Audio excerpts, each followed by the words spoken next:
اسلام کی تاریخ کو سمجھنے کے لیے سب سے پہلا سوال یہ پیدا ہوتا ہے کہ رسول اللہ صلی اللہ علیہ وسلم کے آنے سے پہلے مکہ اور عرب کا ماحول کیسا تھا؟ یہ وہ دور تھا جہاں جہالت کا اندھیرا چھایا ہوا تھا، جہاں ظلم اپنی حد سے بڑھ چکا تھا اور جہاں انسانیت چیخ رہی تھی مگر سننے والا کوئی نہیں تھا۔ عرب ایک ایسی زمین تھی جہاں نہ علمی ادارے تھے، نہ مضبوط عمارتیں، نہ قانون کا کوئی نظام۔ ہر قبیلہ اپنے سردار کا محتاج تھا، جو طاقتور ہوتا حق اس کا ہوتا اور کمزور کی کوئی آواز نہیں ہوتی۔ کعبہ جسے حضرت ابراہیم اور اسماعیل علیہ السلام نے توحید کے لیے تعمیر کیا تھا، اسی کعبے میں 360 بت رکھ دیے گئے تھے اور لوگ ان پتھروں کے آگے جھکتے تھے، انہیں خدا کا رتبہ دیتے تھے اور یہ سمجھتے تھے کہ یہ بت انہیں اللہ کے قریب کر دیں گے۔ عرب کی زندگی بت پرستی، جہالت اور قبیلے کے فخریہ نظام کا گمراہ کن میل تھا۔ عورت کی زندگی سب سے زیادہ پریشان کن تھی، نہ وراثت کا حق، نہ عزت، نہ حفاظت۔ شادیاں حد سے زیادہ تھیں، طلاق ظلم کا ذریعہ بن چکی تھیں اور سب سے دردناک منظر یہ تھا کہ نئی پیدا ہونے والی بیٹیوں کو زندہ دفن کر دیا جاتا تھا۔ قرآن اس منظر کو یاد دلاتا ہے جب وہ فرماتا ہے کہ جب زندہ دفن کی گئی بچی سے پوچھا جائے گا کہ کس جرم میں اسے قتل کیا گیا۔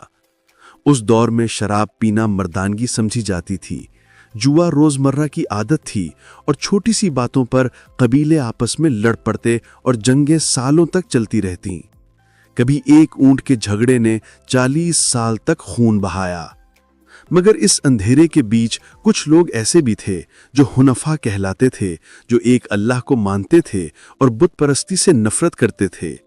انہی اندھیروں کے درمیان رسول اللہ صلی اللہ علیہ وسلم کے دادا عبد المطلب ایک عزت کے مقام پر تھے، جنہوں نے زمزم کو دوبارہ نکالا، کعبہ کی حفاظت کی اور اللہ پر یقین رکھا۔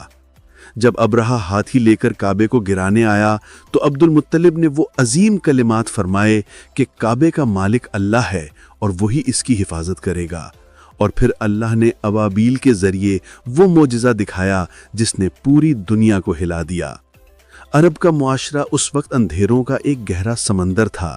غلام انسان نہیں سمجھے جاتے تھے، امیر اور غریب کا فاصلہ گہرا ہوتا جا رہا تھا، انصاف کسی منظر پر نظر نہیں آتا تھا اور ہر انسان کسی رہنما کے انتظار میں تھا، ایک ایسے نبی کے جو جہالت کو علم سے مٹا دے، ظلم کو انصاف سے روک دے اور زندگی کو روشن راستہ دے۔ پرانی الہی کتابوں میں اس آخری نبی کا ذکر موجود تھا جس کے نشان پتے واضح تھے کہ وہ امی ہوں گے، مکہ میں پیدا ہوں گے، ہجرت کریں گے اور دنیا میں انصاف کو قائم کریں گے۔ اور پھر 570 عیڈی کی ایک خاموش رات میں مکہ کی دھرتی پر ایک نور اترتا ہے۔ وہ نور محمد مصطفیٰ صلی اللہ علیہ وسلم تھے۔ ان کے آنے کے بعد عرب کی ہوا بدلنی تھی، ماحول بدلنا تھا، انسانیت کی قسمت بدلنی تھی۔ بت گرنے والے تھے، توحید کا پرچم بلند ہونے والا تھا اور عورت جو زندہ دفن کی جاتی تھی اسے عزت اور حفاظت ملنے والی تھی۔